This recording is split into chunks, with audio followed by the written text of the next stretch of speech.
Rise and shine, Mr. Freeman. Rise and shine.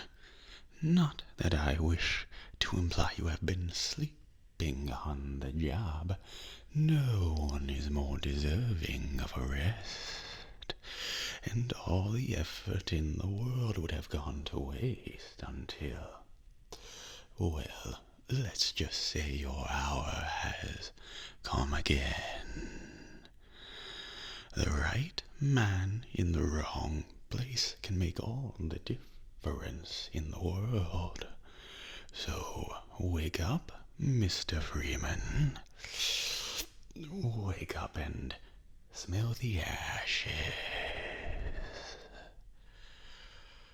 Gordon Freeman in the flesh, or rather in the hazard suit, I took the liberty of relieving you of your weapons.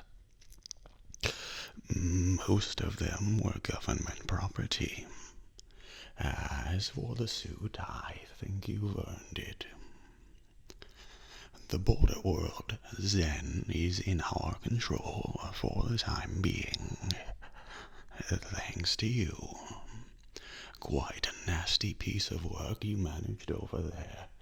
I am impressed. That's why I'm here, Mr. Freeman. I have recommended your services to my employers, and they have authorized me to offer you a job. They agree with me that you have limitless potential. You've proved yourself a decisive man, so I don't expect you'll have any trouble deciding what to do. If you're interested, just take a step into the portal, and I will take that as a yes. Otherwise, well, I can offer you a battle you have no chance of winning. Rather an anticlimax after what you've just survived. Time to choose.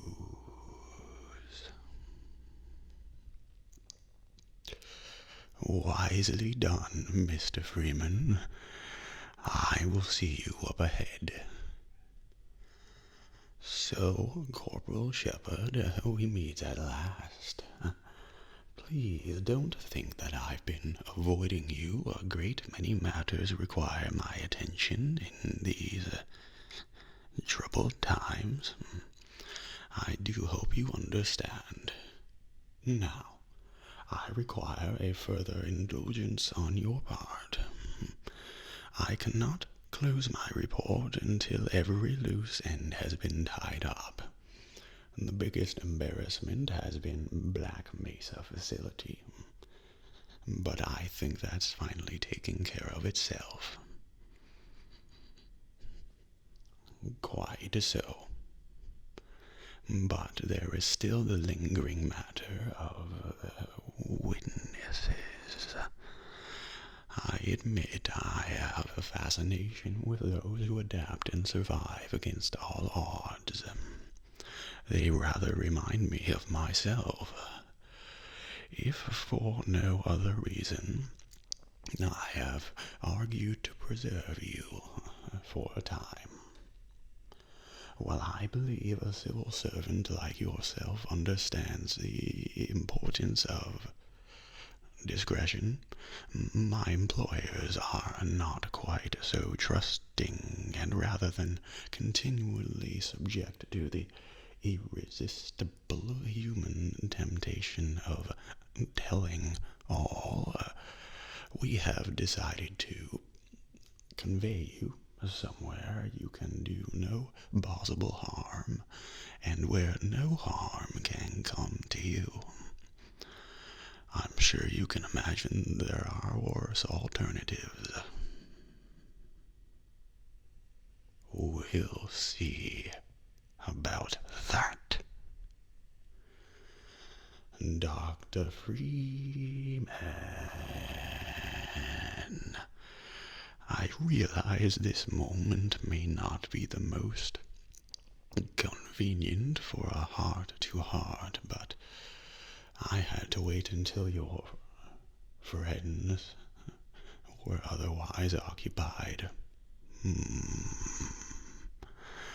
There was a time they cared nothing for Miss Vance, when their only experience of humanity was a crowbar coming at them down a steel corridor.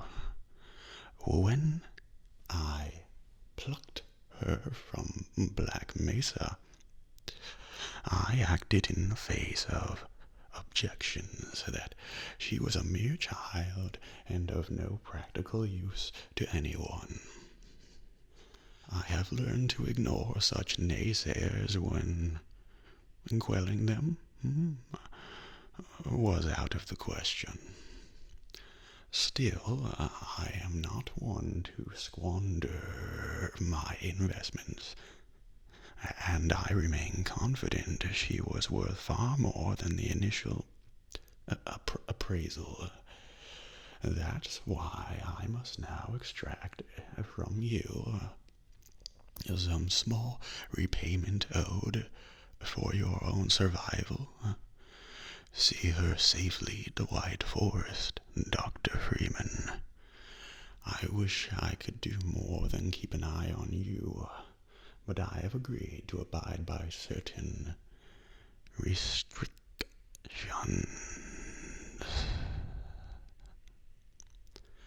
Well, now, listen carefully, my dear.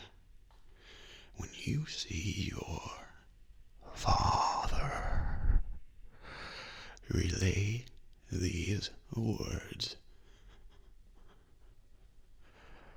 Prepare for unforeseen consequences. Time, Dr. Freeman. Is it really that time again? It seems as if you've only just arrived. You've done a great deal in a small time span. You've done so well, in fact, that I received some interesting offers for your services. Ordinarily, I wouldn't contemplate them, but these are extraordinary times. Rather than offer you the illusion of free choice, I will take the liberty of choosing for you. If and when your time comes round again. I do apologize for what must seem to you an arbitrary imposition, Dr. Freeman. I trust it will all make sense to you in the course of... Well, I'm really not at liberty to say.